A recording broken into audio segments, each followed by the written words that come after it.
Good day everyone. Today we will discuss about the conflict and peacemaking of chapter 13's topic of social psychology.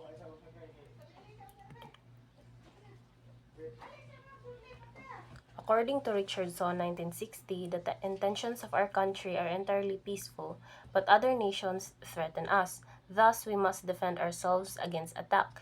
By doing so, we shall protect our way of life and preserve the peace. This statement is a common way for countries to explain why they take action against other nations. It starts by saying that the country itself wants peace and doesn't want conflict. However, it also recognizes that other countries might threaten it, which causes fear and insecurity. The statement argues that in response to these threats, the country must protect itself to avoid harm. It says that defending itself is not just about security, but also about protecting the country's way of life and maintaining peace. In other words, the country believes that by defending itself, it is keeping the peace and ensuring its values are safe. However, this reasoning can sometimes lead to problems because what one country sees as self-defense might be seen as aggression by another country, which can lead to more conflict instead of peace. This shows how difficult it can be to maintain peace when everyone has different views on what actions are justified.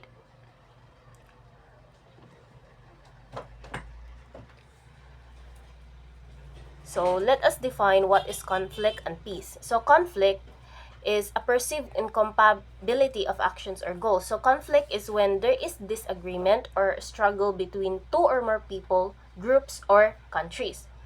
It happens when one side feels that the other is blocking or threatening their goals, needs, or values. Conflict can happen in many ways, from small personal arguments to big issues between nations. It is, at its core, conflict happens when people believe their interests are in competition with others. Just like, for example, two people might argue over a job promotion, or two countries might fight over land. This shows or this presents that conflict is about competition, where one side's gain is seen as another side's loss. So, however, peace, on the other hand, is when there is no conflict, fighting, or war. It's a state of calm, safety, and cooperation between people or groups. Also, peace doesn't just mean that there is no fighting or there is no war, but it also means that there is respect and understanding between people. True peace is not just about things being quiet for a while, but it's about finding ways to solve problems without violence. It is when people can live together without fear or harm. Also, peace can also be seen as the end of conflict, where both sides can agree and live together in harmony. It often comes after talking things through, making compromises, and sometimes forgiving. In simple terms, conflict happens when people disagree or compete with each other, di ba? While peace happens when these disagreements are resolved and people can live together in a safe and respectful way. So, peace is the goal of resolving conflicts, whether in small situations or bigger issues between countries. So, what creates conflict? So, conflict can happen for many reasons, but it often starts because people or groups have different needs, goals, values, or ideas. Some of the main things that create conflict include social dilemma, competition, perceived injustice, and misperception. So first, we have social dilemmas. So social dilemmas are occurs when many problems that threaten our future arise as various parties, pursue their self-interests. Pursuing one's self-interest to the collective detriment of one's community or society is the central problem. So, however, social trap is a situation in which the conflicting parties by each rationally pursuing its self-interest become caught in mutually destructive behavior. Examples of this is the prisoner's dilemma and the tragedy of the commons. So the social dilemma happens between people if when people must decide between doing what benefits them personally or what benefits the group. The challenge lies in the fact that acting in self-interest can seem tempting because it may provide an immediate reward. However, if everyone acts selfishly, the entire group can suffer. For example, imagine a group sharing a common resource like water. If one person takes more than their share, it might benefit them in the short term. But if everyone does the same, the resource will run out, leaving everyone worse off. This is why social dilemmas are so tricky. They pit personal gain against group well-being. So, many of the problems that we face today, like overfishing, pollution, and climate change, arise because people and groups often pursue their own self-interest. Am I right? So, this creates a pattern where short-term individual actions lead to long-term harm for everyone. So a specific type of social dilemma is called the social trap. So this is when two or more groups act in their self-interests but end up harming themselves and others in the process. The social traps occur because people make rational decisions based on what's best for them at the moment, without realizing that these choices can lead to destructive outcomes for everyone involved. So, we have these two examples, the prisoner's dilemma and the tragedy of the commons. So, first, we have the prisoner's dilemma. So, the prisoner's dilemma is now from a story of two suspects questioned separately by the district attorney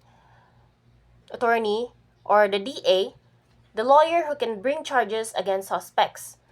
So the DA knows that they are jointly guilty, but has only enough evidence to convict them of a lesser offense.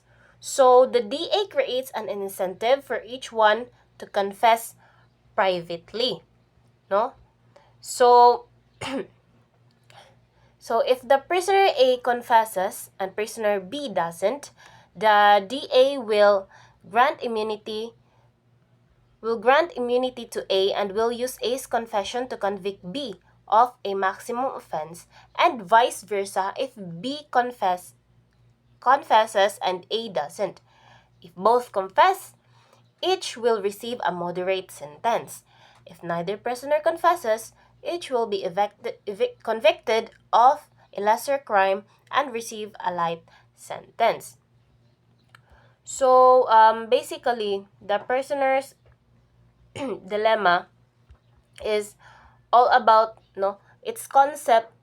This is a game theory, so its concept is illustrates how individuals often fail to cooperate even when doing so would benefit everyone involved. So it's commonly used to study conflict, the decision making, and trust in social interactions.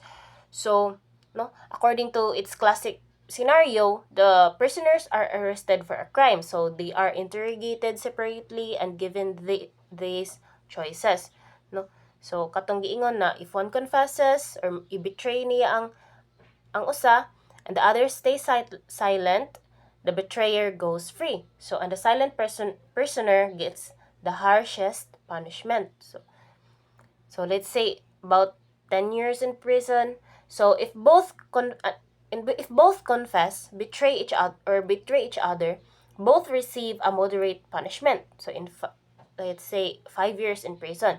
So if both stay silent or cooperate, both receive a light punishment. So 1 year maybe 1 year in prison. So the dilemma arises because each prisoner is tempted to betray the other, fearing the worst if the other betrays them first. However, if they both betray and out end up with the worse outcome than if they had cooperated. So basically, the prisoner's dilemma demonstrates how achieving the best outcomes often requires cooperation and mutual trust, even in situations where betrayal might seem tempting. So next is the tragedy of the commons. So the tragedy of the commons illustrates the conflict that arises when individuals or groups act in their own self-interest and overuse a shared resource, ultimately leading to the depletion or degradation of that resource, which harms everyone in the long run.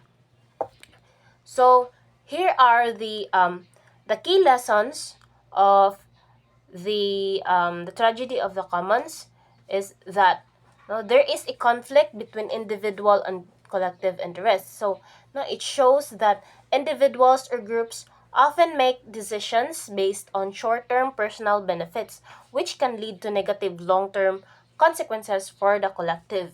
So this conflict between what is best for the individual versus what is best for the group is at the heart of many social and environmental issues. So also, the concept of the tragedy of the commons illustrates how shared resources like air, water, land, or public goods can be overexploited if each person or group seeks to maximize their own benefits. So, without considering the sustainability of the resource, while each person's contribution to the problem seems small, or collectively, it leads to depletion or destruction of their resources. So overall, the tragedy of the commons highlights the importance of cooperation and collective management of using the resources. So it suggests that without regulation or shared responsibility bitaw, the common resources are at risk of being overused or depleted. So it recognizes the idea that individuals must collaborate to ensure sustainable use of shared resources. So another is that people may act to satisfy immediate needs of desires without considering the broader or the long-term impact of the community on the community or the environment. So also the idea of the tragedy of the commons is often can be applied to our real world problems such as overfishing or deforestation, pollution, or climate change, where individuals, no, mga companies, mga ubang bansa na ginapursue nila ilang own interests without accounting for the collective harm na caused by overconsumption of the shared environmental resources.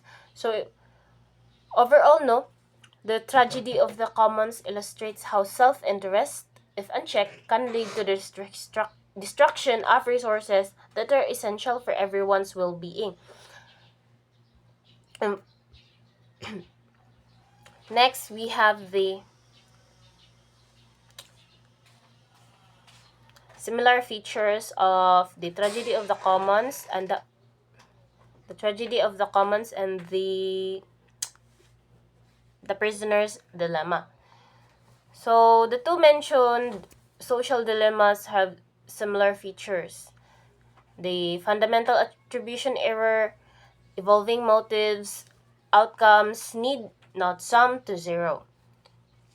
So these situations will help us to understand why conflicts arise when individuals focus on their own interests rather than the group's well-being. So first, let's talk about the fundamental attribution error. So this means that people often judge their own actions as necessary or justified, while seeing others as selfish or wrong. For example, in the prisoner's dilemma, one person might betray their partner, di ba? Because they feared the fear of being betrayed first. So they think that I had to protect myself. But when their partner does the same, they assume the partner is just greedy or untrustworthy. This also happens in real life. People often see their own group as acting out of necessity, while blaming others for being bad or evil. Next is evolving motives.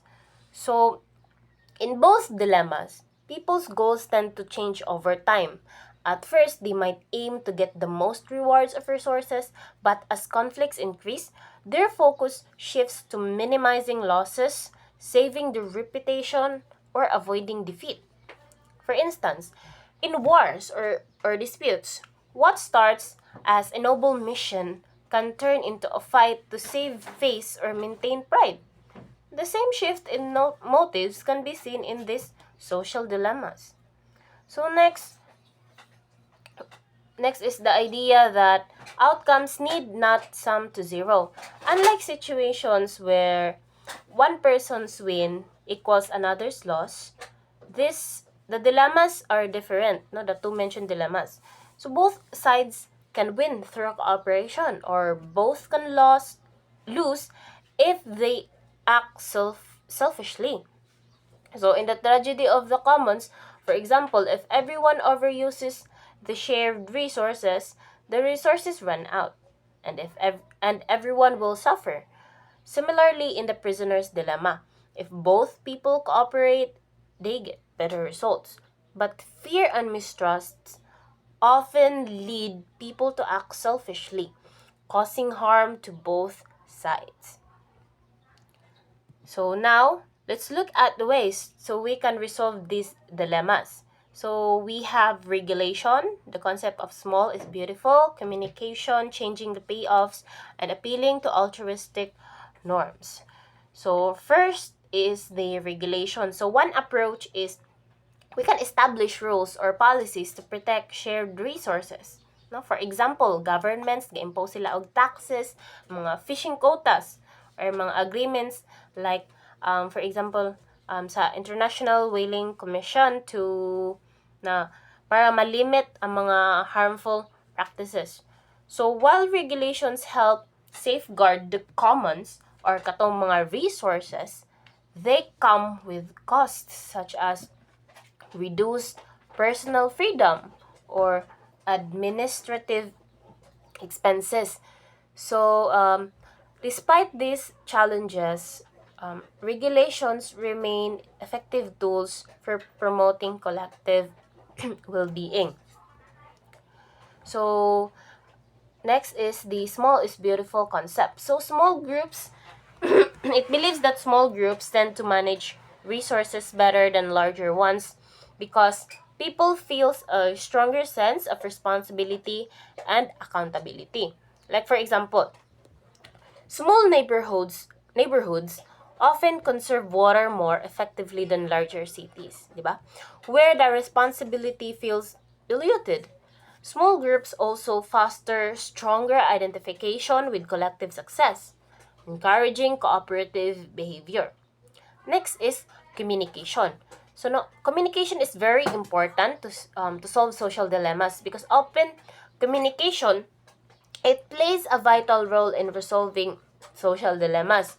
When people discuss their goals and concerns, it builds trust. Na mosalig sila, maka-establish sila og group norms, and maka-promote sila og cooperation. So, na mga experiments nga nag-show na that communication, no, nag-increase siya sa likelihood na ang individuals is mag-work together for the group's benefit. So, talking openly creates a shared understanding, and to reduce conflict and so that it can foster mutual support. Next is changing the payoffs. So, this is another strategy that involves adjusting the incentives to make cooperation more appealing. For instance, government might provide rewards like carpool lanes or reduced tolls for eco-friendly cars. These changes make it more beneficial for individuals to act in the group's interest while balancing their personal costs and benefits. Next is to appealing to altruistic norms. So finally, invoking social norms like responsibility, reciprocity, or equity encourages people to prioritize collective well-being. So history shows us powerful examples such as the civil rights movements or sacrifices made during wartime, where people acted selflessly for the greater good.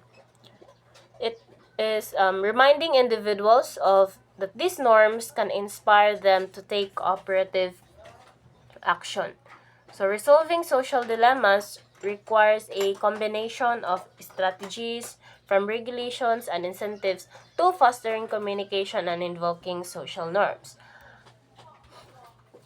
By balancing individuals and groups' interests, ma-address nato ang mga challenges and so that we can create a more sustainable and harmonious future.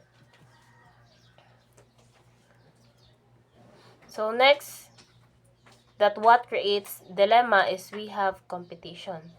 So competition is all about hostilities that often arise when groups compete for scarce jobs or housing or resources. When interests clash, conflict erupts. Feeling threatened, such as by economic or terrorist threats, predicts Dutch citizens increase right-wing authoritarianism. So the concept of competition and how it creates conflict is that it says daw na competition arises when groups or individuals fight over limited resources. So when people feel that their access to these resources is threatened, tensions can escalate. This is often linked to a fear of losing out, which can increase hostility and prejudice. For instance, in times of economic hardship or after terrorist attacks, studies have shown that fear of threats can lead to stronger biases and even discriminatory behaviors. So, let me give you an example from Muzaffar Sharif, where in his famous experiment in the 1960s demonstrates how competition leads to conflict. So Sharif, in Sharif's study, he divided a group of 22 boys into two teams at a summer camp. So initially, the boys didn't know about the other group and bonded well with their own teammates by by cooperating in shared activities. So they even came up with group names like the Rattlers and the Eagles. So however, these things changed when the two groups were introduced and made to compete for prizes in activities like na tug of war and treasure hunts.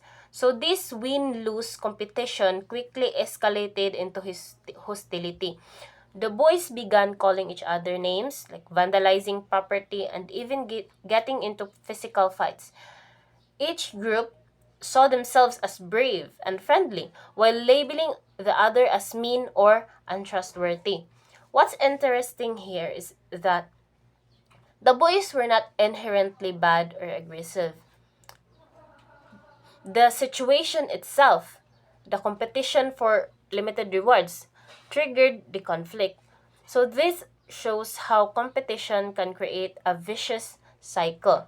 The fear and prejudice that drives conflict and which then amplifies fear and prejudice even further. So in real life, we see similar patterns where people feel threatened, whether by economic changes, other ethnic groups, or pandemics, they may grow intolerant. This intolerance can fuel further conflict. It's a reminder that competition, while sometimes productive, can also lead to significant harm if not managed properly.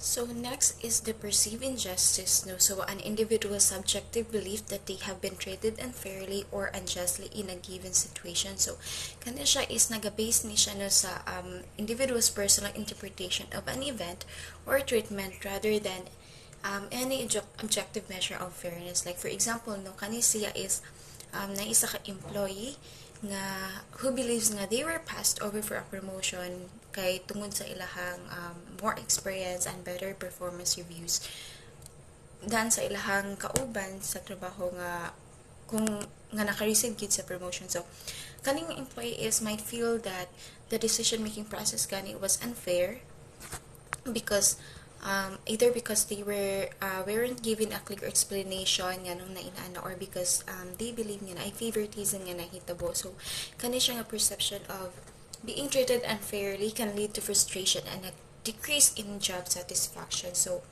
next is the misperception. So ang misperception, the incorrect or distorted understanding of another group's or individual's intentions, motivations, or actions. So, kani siya na is nag-result ni siya sa cognitive biases or stereotypes or insufficient communication gani nga mao yung naka-lead to negative emotions like dili nagasalig or naay kahadlok ang mao yung maka-fuel further sa conflicts. So, for example, ana ay isa ka workplace no nga isa ka babae lalaki nga ang babae is gonna perceive niya ang lalaki as lazy and cooperative because kanang tungod lang kay daghan siya na miss nga mga meetings and during pud sa ilahang team discussions no is distracted ang lalaki. So ang babae is ka-assume siya no nga ang lalaki is wala gani ka care or about silang project. So mo tong kaka-feel ang babae of frustration. So ang lalaki pud no iyang ma-misinterpret ang action or ang behavior sa babae as a personal attack and thinking nga she's judgmental. So when in reality no nga lack lang gid sila of communication and team progress. So mo to nga kung maka-communicate kira openly and understand each other's perspective gani is mo na siya ang maka-less conflict and maka-create siya og harmony. So next is the under some misperception is mirror image perceptions, which refer to a phenomenon in which two conflicting groups or individuals view each other in a highly similar negative way. Like so kani sila nga group is tends to believe gani nga ilahang actions are legitimate and righteous, while the actions of the opposing group are seen as harmful or unjust. So, like for example, na country A and country B, country A sees itself as a peaceful nation defending its borders from country B, which is perceived as aggressive and expansionist. So, ang country B views itself as defending its sovereignty from country A, which is seen as the aggressor. So both sides tend to perceive the other group as hostile, aggressive, or untrustworthy, while seeing themselves as morally superior, justified, or defensive. So kani siya is nakakreate ni siya a cycle of misunderstanding and mistrust, making conflict resolutions more difficult. So next is simplistic thinking, is when people views its situations or conflicts in an overly simple, black and white way without considering the full complexity of the issue. So kani sila is naging maingon ang isa ka tawo nga example kunay nag-away, yung maingon ang isa ka tawo nga ay masakto man ni sila kani sila kay mali. So kani sila is mga tao nga na simplest thinking is kana bitong wala bitaw sila nagtan-aw sa mga factors nga naka-contribute sa mao nga conflict kay ilalang yung kani tama ni sila kani sila mali. So like for example no sa moto sa disagreement between two groups kibali might cause to see one side is completely right and the other is completely wrong. So ilag yung gina-ignore no ang mga middle ground or deeper reasons gani nga maoy naka-create or naka-form ato nga conflicts. So kanang mga people kani mga tao nga ga-assume nga kanang kabalo sila sa tanan, like they know everything about a person or group kanang without understanding gani sa sa full story or sa reason nga nung na-create nga conflict.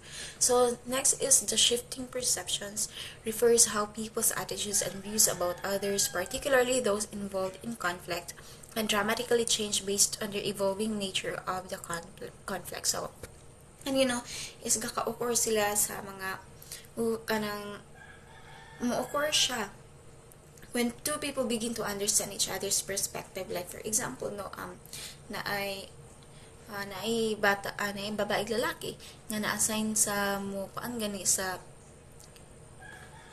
project sa ilang eskwelahan. So initially no, ang ilang pag-perceive sa matag usa is negative, kay ang babae is iyang gina-perceive ang lalaki as lazy and unreliable, while ang lalaki po is iyang gina-perceive ang babae as controlling. So their misunderstanding escalate until their kanang friend kibali is ni step in nagid bitaw to mediate. So through active listening and perspective taking no, na learn nila nga nganong tungod ra daay sa nganong ga ka ang na-learn dahil sa babae nga ang lalaki is gakamiss niya ang deadlines are due to personal issues dili tungod kay tapulan ang lalaki. So maupod sa babae, maupod ang perspective na pud sa lalaki sa babae. So ang change in perspective no helps them overcome their conflict nga demonstrating how perceptions can evolve when both parties gain insight into each other's motivations and challenges.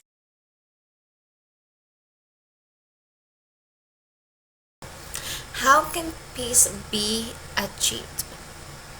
So the transition from conflict to cooperation no symbolize nga by the shift from close fits hostility to open arms friendship can occur through four key peacemaking strategies known as the four C's. First is the contact. So contact is bringing conflicting parties into close proximity, either physically or through interaction. The idea is that direct between groups or individuals could help them understand each other better and reduce hostility. So, however, no, simply bringing conflicting gani parties both together does not always kanang dili siya permitting nga maka-result sa peace. So, negative na po, tungod sa negative expectations and bias, how people perceive each other leading to self-prophecies. Yet, na po yung mga evidence no nga ang mere exposure like simply being around someone repeatedly can increase liking. So in many cases no individuals or groups interact more frequently is they become no less fearful or suspicious sa matag usa.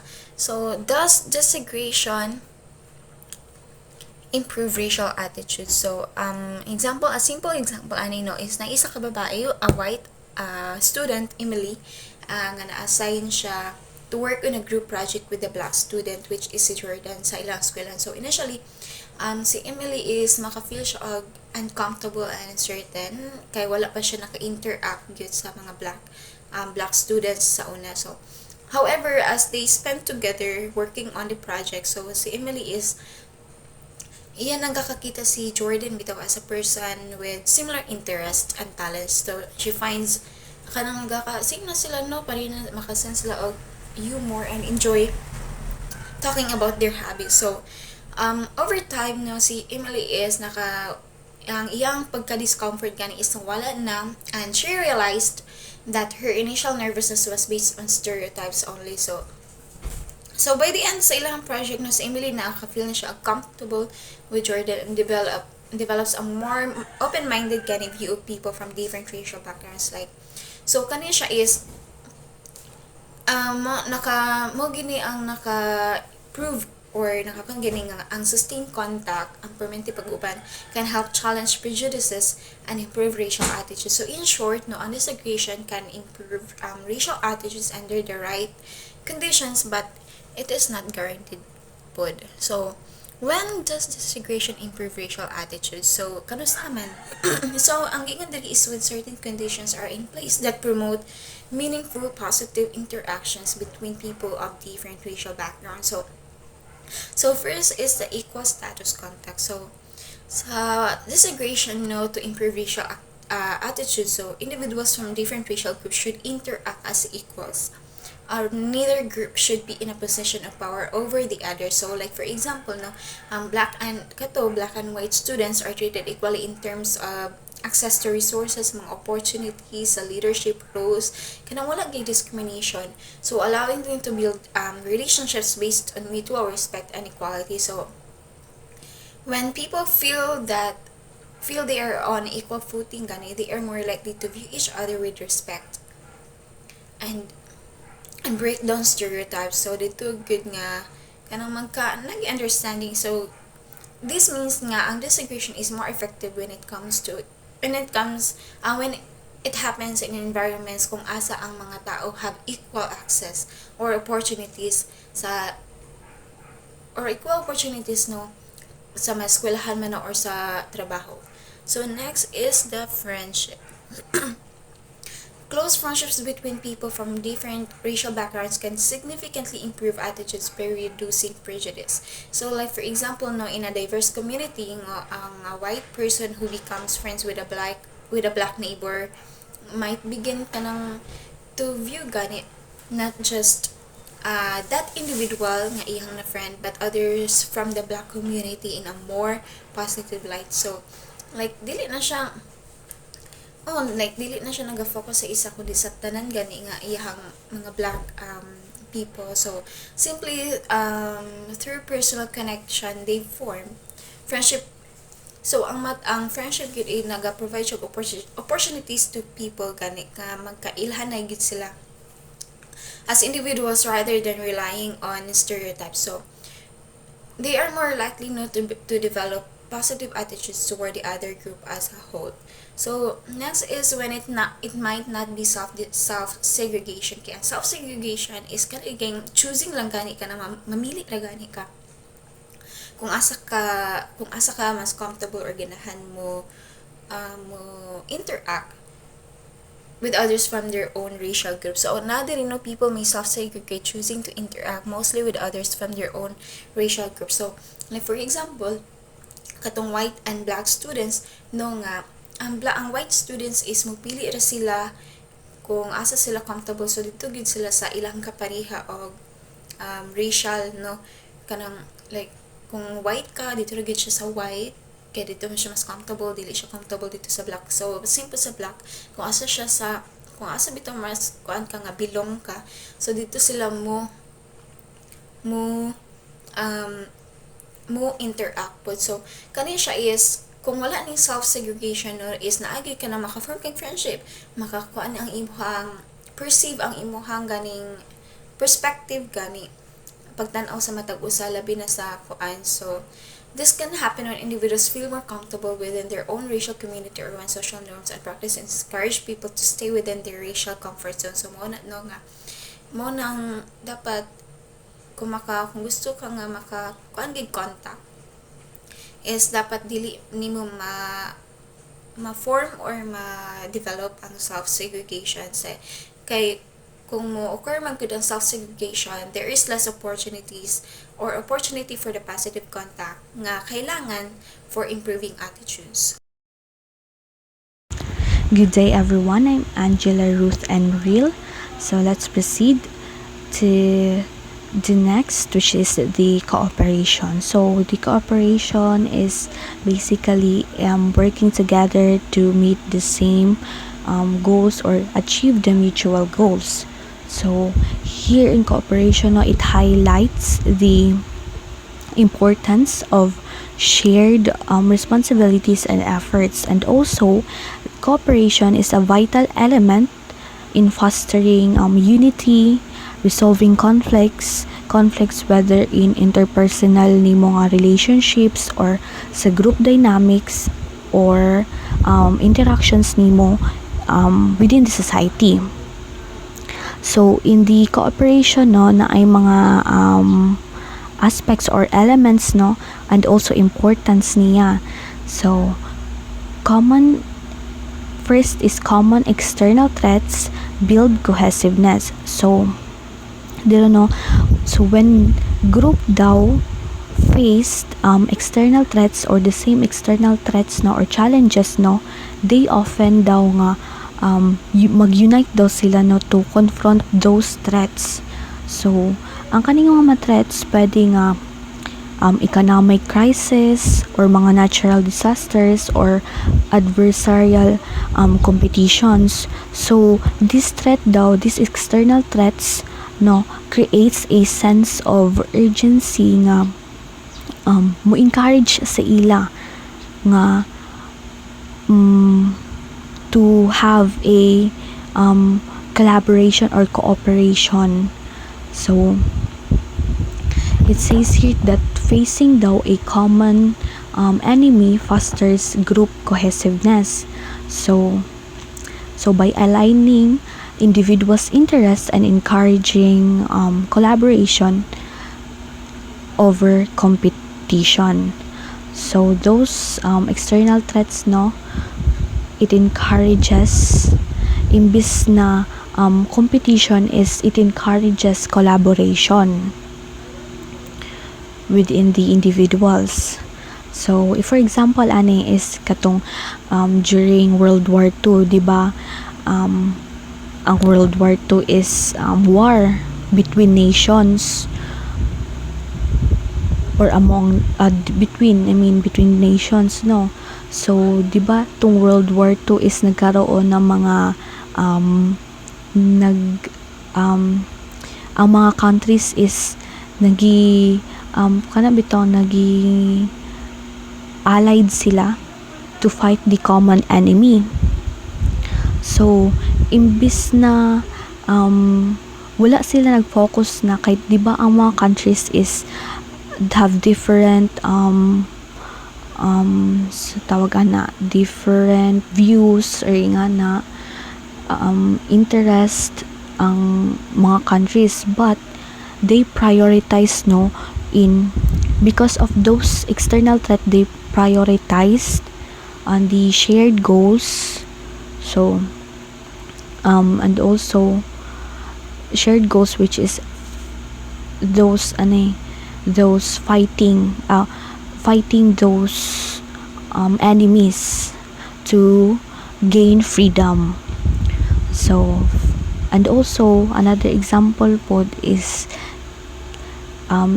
kiba kanang natural disasters. So katong mga tao nga mga nabagyuhan, di ba, is dira mo lugwa ang ilahang parehas sila nga naka-experience ato nga threat, no, external threats, but they ilang gipalugwa ang ilahang pagtutulungan bitaw, ilang pagtabang-tabang in that time of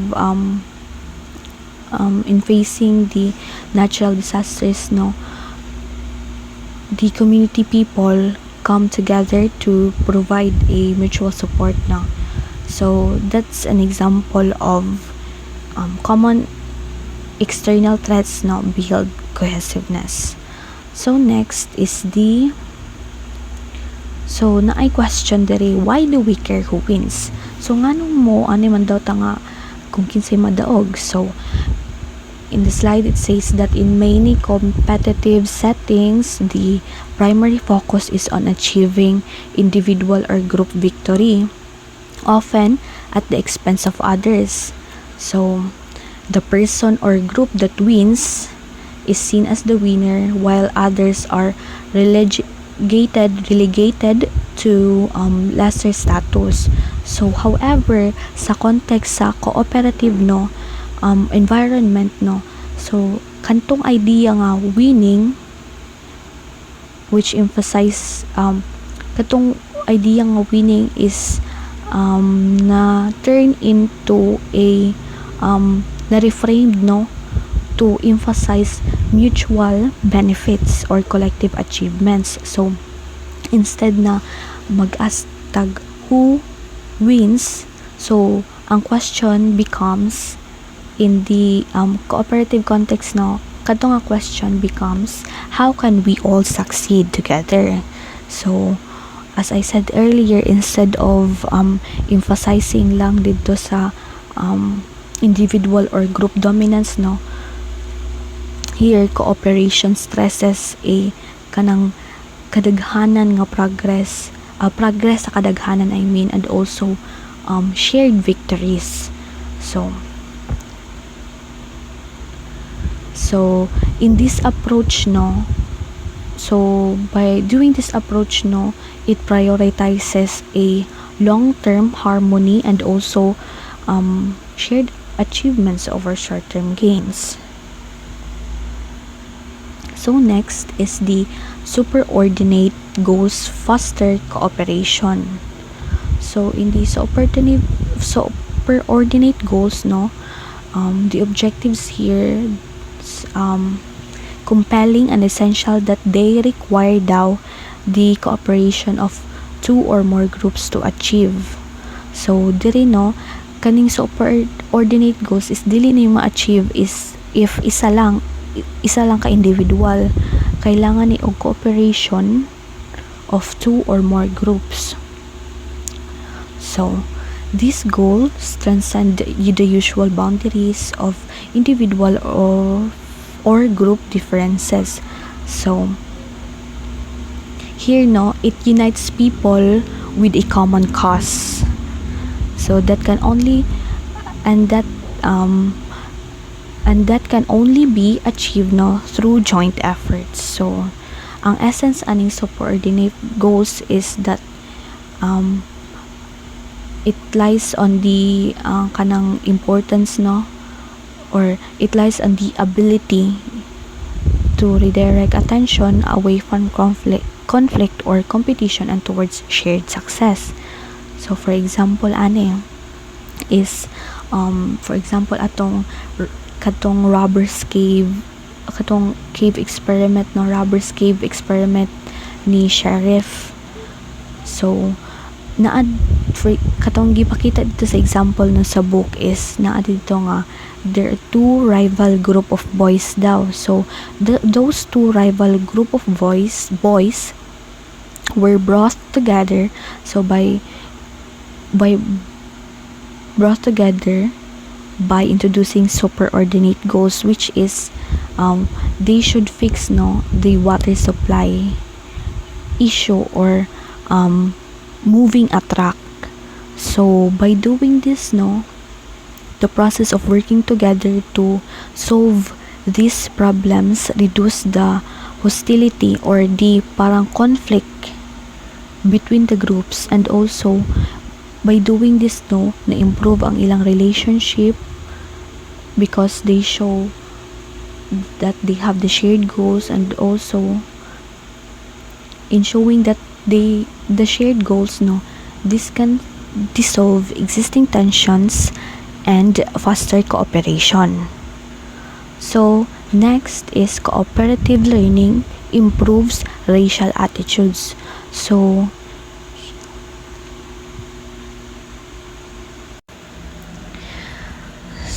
the core principle of cooperative learning is positive interdependence. So ang context the students rely on each other's contribution to achieve a common goal. So the success of the group is nagatempende gyud sa participation and also input of each member.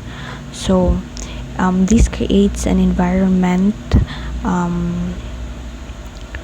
where cooperation is essential, and also everyone's role is seen as equally important.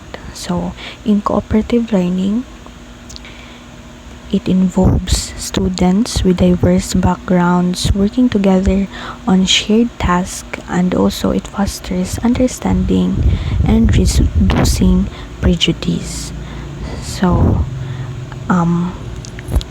kani nga cooperative learning it encourages positive interdependence where each individual's contribution is essential for success, and it promotes empathy and breaks down ang mga stereotypes by highlighting ang katong mga shared experiences of the individuals.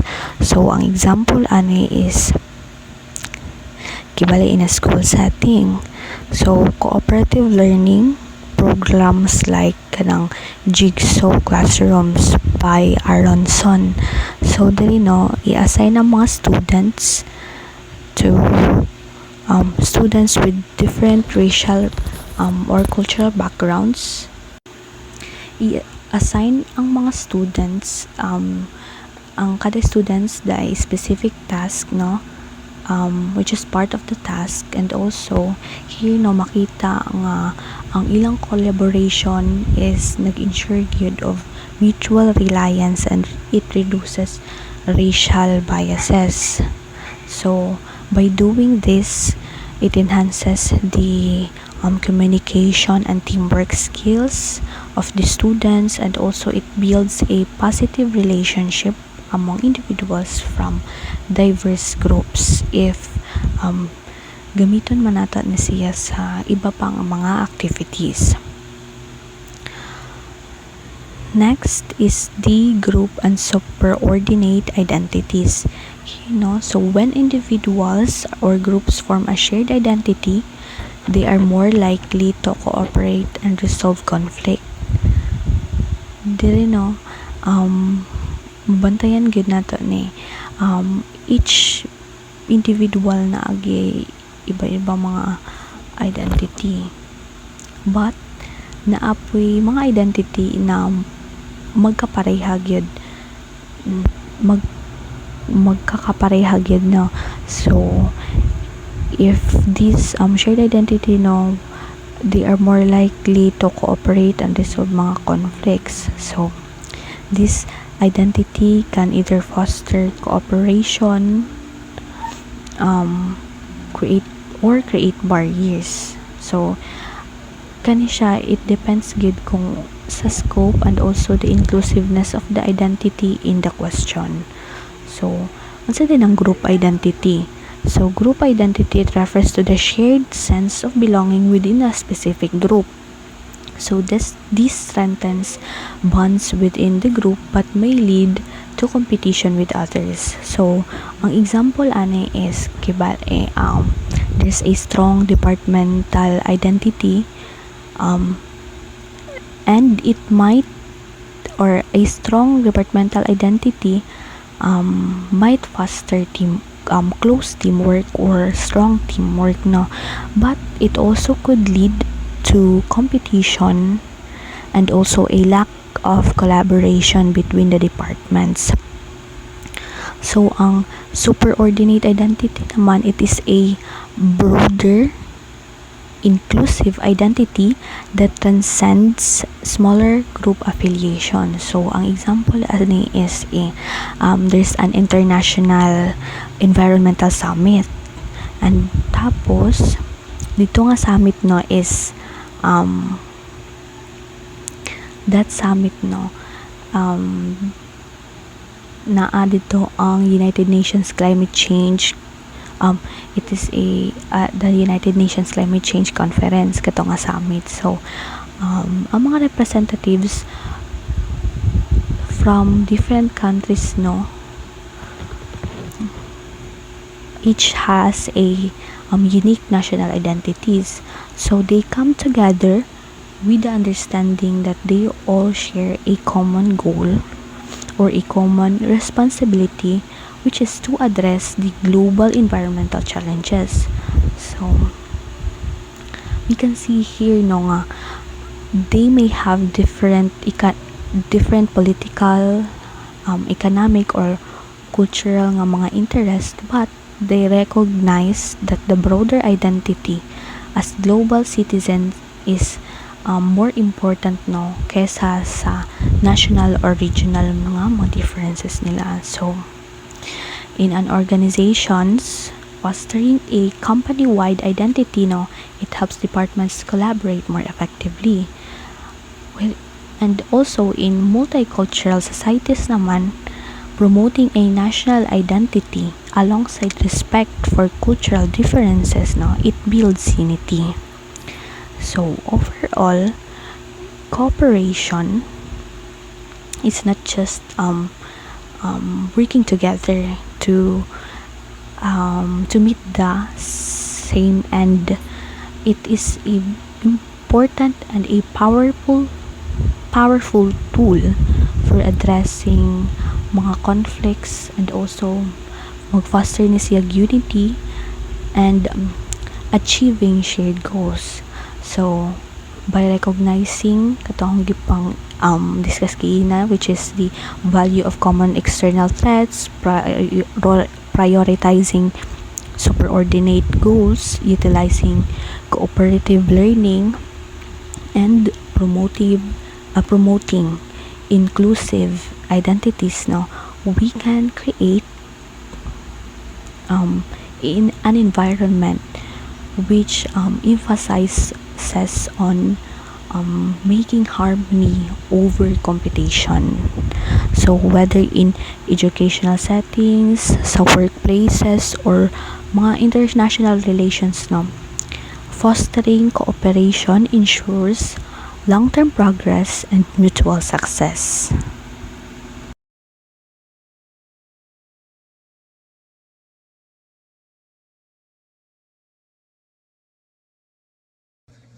Good day, everyone. Today, we will be discussing the essential aspect of resolving conflicts and promoting peace.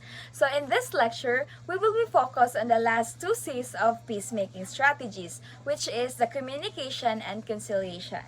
So, these two remaining strategies play a pivotal role in transforming hostile situation into peaceful resolutions. So, communication as a peacemaking strategy includes methods such as bargaining, mediation, and arbitration.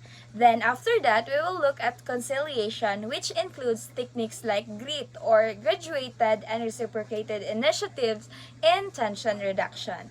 So we all know that in every society, conflicts are inevitable. So normal sab siya as we human being interact every day. However, how we manage and resolve these conflicts is what determines the peace and stability of our relationship and communities. So one of the most effective approaches to resolving conflicts is communication, and we all know that.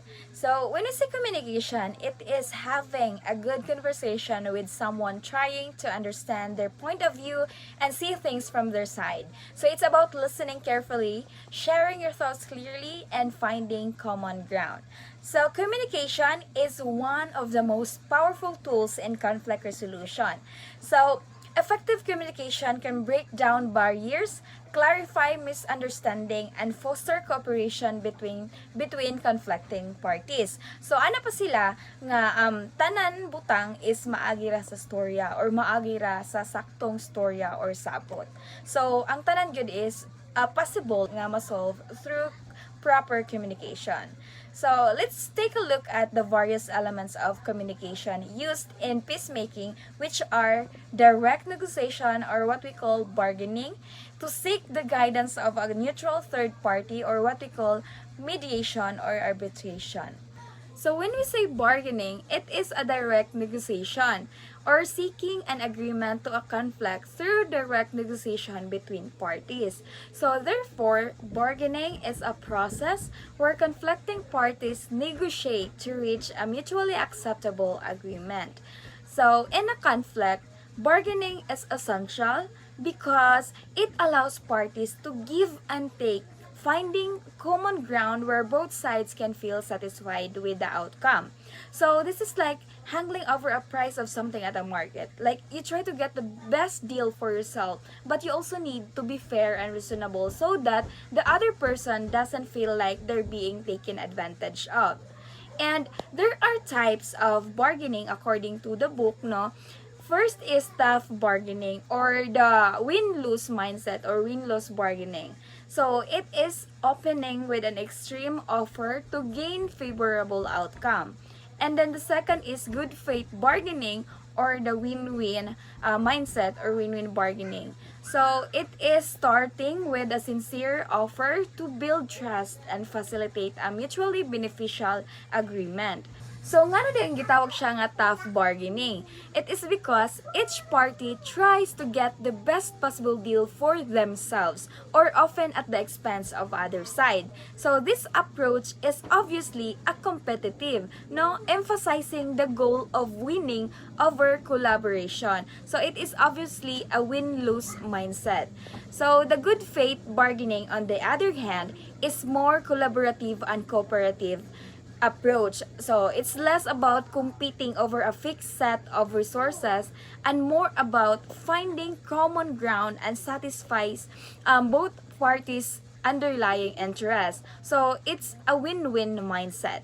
Let's have some example, no? Let's just say Juan and Pedro. So Juan and Pedro are arguing over the use of communal water source for irrigation. So let's say Juan wanted to use water in the morning and then si Pedro po sa afternoon. So through bargaining, they can agree on a schedule where Juan uses the water early in the morning and Pedro uses the water in the late afternoon. So they negotiate until they find a balance between both party benefit. So that's how bargaining works, no? Like it's like sabot-sabot both parties if mo favor sila atong agreement. Now, let's proceed to mediation. So, mediation involves a neutral third party who facilitates communication and helps parties find a resolution. So, nga nang gitawag siya neutral third party? It is because mediator should not be one-sided. So, meaning to say, dapat si mediator, dili siya, dapat paminawon niya both parties, both sides, no? Dili lang, walay pabor-pabor jud si mediator. So, mediator should be neutral. So, I would like to highlight that the mediator doesn't impose a solution but only guides the parties to find their own agreement. So this is like having a trusted friend help you settle a disagreement. So they will listen to both sides, they try to understand the situation and suggest a solution that's fair to everyone. So let's have some example. Let's say in a barangay setting, no. Let's say barangay Banza. So, a conflict arises between two families, no, over the land ownership. Let's say, family Aquino and family Plaza. So, the possible mediator here is, since it's a barangay setting, so let's say barangay captain. So, si barangay captain as mediator will listen to both sides, help them express their grievances, and encourage them to find common ground. So, it is very important because through mediation, it will resolve conflict peacefully. So, basically, the family Plaza and Aquino will agree to split the land into two equal parts. So, to further understand, no, let's have some another example. Let's say two neighbors, no, let's say Sarah and John, having dispute about shared fins. Si Sarah, kanang nagreklamo siya kay ang kural ni John is nanglapas sa iyang property, nakatrespass sa iyang property. While si John, gi-insist gud niya nga ang iyang kural is within the agreed upon boundaries. So wala siya sala kibali. So they argued several times and the situation has become intense. So nila siya naninila kay both side ni hold man sila nga sakto sila na sila lahi-lahi nga stand. So a mediator here will be the local community leader. So, si community leader would understand each person's perspective and concern. The community leader will help Sarah and John communicate effectively, help them find areas where they agree, like decide for a functional fence that respect both properties. And sa mediator pod, pwede sab siya makasuggest, no, makasuggest lang, di siya makabuhat og action, no. Makasuggest og solution since facilitator naman siya, no. So therefore, mediation encourages cooperation and understanding. It is a process of active listening, no, especially sa part ni mediator. And the mediator plays an essential role in maintaining fairness and neutrality. Mo po ning balik-balik na ko emphasize nga mo gitawag siya neutral third party because si mediator will maintain the fairness. So dapat dili gud siya one-sided. So let's proceed to turning win-lose into win-win. So this approach aimed to avoid a win-lose situation. So it shifts the focus from a competitive, like saying like I win, you lose mentality to a collaborative, like saying we both win approach. So it emphasizes understanding each other's needs and finding solutions that benefit everyone involved. So the mediators here can also help parties rethink the conflict and encouraging parties to understand each other's interest. So a win-win example stated in the book by Foley 1940, I guess. So where two sisters quarreling over an orange. So they finally compromised and decided to split the orange in half. So one getting the juice and the other getting the peel. So it is basically a win-win solution because both sisters get what they want even though it's not exactly what they originally asked for. Kay ang nahitabo di ato, si sister 1 di ay only needs the orange juice, and then the sister 2 no only need the orange peel for her cake. On the other hand, integrative agreements are win-win agreements that reconcile both parties' interests for mutual benefit. It is according to Perut and Lewis, no? So, compared to compromises in which each party sacrifices something important, integrative agreements are more enduring. It is because, according to Perut, it is because they are mutually rewarding. They also lead to better ongoing relationship. So, ang nahitabo day ato is that mo to akong ingon na ang si sister 1 only need the juice and then the sister 2 only need the peel. So, if at the very beginning pa di ay tana, if nag-open up lang tana silang wants or why they need the orange, no? Like, if nag-communicate pa tana sila at the very beginning, then they will have an integrative agreement or walay ma-compromise or walay ma-sacrifice na something important. Pero, ang nahitabo man dyan is gitunga nilang orange into half. Pero, ang sister 1 is only need the juice. So, ang katong panit sa orange is useless to siya. So, malabay ra. And then, same to sister 2, which is, she only need the peel of the orange. So, if ila tanang gi-open up why they need the orange or the reason why need nilang orange, like walay na sacrifice ba, walay na sayang na something important, no? Because through integrative agreements mo lang ito, they are mutually rewarding, no? So masatisfy sila and ma-achieve nila ang katong ilang exact wants gyud nga, which is katong peel and the juice only, no? So let's proceed to unraveling misperception involves controlling communication. So, in many conflicts arises from misunderstanding or false perception, no? See, unraveling misperception involves controlling communication in a way that clarifies misunderstanding and restores trust between parties. It emphasizes the importance of communication in resolving conflict and preventing misunderstanding because it highlights that misperception can lead to self-fulfilling prophecies where negative assumption lead to negative outcome. So, through unraveling misperception, no, mas makagain mo understanding, no, mawala ang inyong misinterpretation towards something or towards someone. Now, let's proceed to arbitration. So, same lang siya sa mediation, no? Because it involves neutral third party, same sa mediation. But the difference is that arbitration studies both sides of the conflict and imposes a binding settlement. So, it means na anay concrete decision or agreement na gi-impose. No, di ba sa inyong nabantayan sa mediation na part is facilitator lang or dili maka-impose ang mediator. Pwede na sila makasuggest. But diri sa arbitration, pwede na maka-impose, no? So, arbitration is a more formal process often used when parties are unable to reach an agreement through bargaining or mediation. So mo gani siya ang ending kibali kung dili gyud masettle ang disagreement through bargaining or mediation. So it provides a quicker resolutions, but the decision is not always what either party desires, no. So, let's proceed to conciliation, the last C's of peacemaking strategy. So, conciliation, no, is a process of bringing parties together to find common ground and resolve their differences. So, conciliation places more emphasis on creating a harmonious environment by reducing tension and fostering understanding. So, the question is, why conciliation is crucial?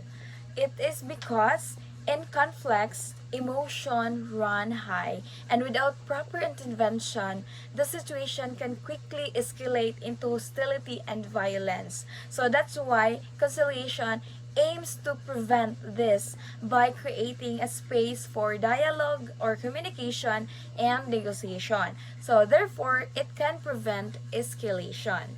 So again, conciliation focuses on building trust and finding common ground and is closely related to mediation but goes a step further in encouraging cooperation and building relationship. So it's often used in situations where deep-rooted tensions or historical issues needed to be resolved. So one important aspect of conciliation no, is grit or graduated and reciprocated initiatives in tension reduction. So, grit is a strategy aimed at reducing tensions through small reciprocated gestures. So, it is a steps or a small step to reduce tension and encourage cooperation with the hope that these efforts or these small steps will be reciprocated. So it's about showing goodwill and demonstrating a willingness to resolve the conflict one step at a time. So let's have some example like two neighboring countries with a history of conflict begin by taking small steps to reduce tension. So let's say Brazil country might reduce military activities near the border. So while let's say New Zealand might ease trade restriction. So over time, these small steps build trust, no, leading to a larger agreement such as peace treaty or trade partnership. So this is how grit works, no. Through small step organization, it can lead to peaceful or harmonious society or community. So heading to the last topic, no, let's discuss about the conflict between individual and communal rights.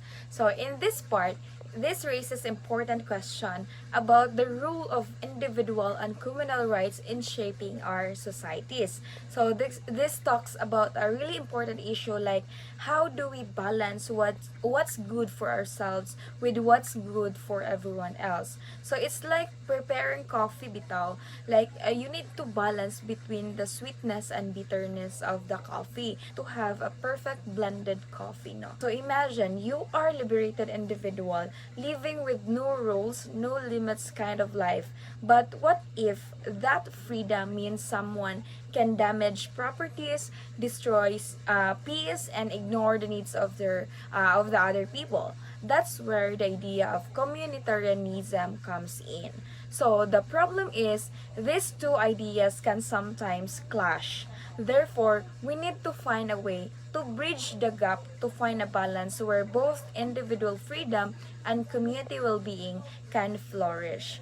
So to sum up, communication and conciliation are two fundamental aspects that ensure the success of any peace progress. And this is the last two C's of peacemaking strategies. Like, for example, negotiation and mediation are very helpful, no, in transforming a win-lose mindset into win-win mindset. Then, regulated communication to clear misconception and unravel misconceptions, and arbitration are all strategies employed to attain joint benefits. And then, great or small measure towards settling differences and working together in the long run. So, all in all, in this chapter, which is chapter 13 about peace, conflict and peacemaking, highlighted that conflict is a natural part of human interaction. Development, peace and understanding, and management of conflicts is encouraged by explaining how people and societies understand the collectiveness of a conflict. And accordingly, sometimes hostilities transform into friendship by applying conflict management strategies that promote contact or that promote forces like contact, cooperation, communication, and conciliation. And this will ultimately lead to a more peaceful world. And that's end our reporting. Thank you.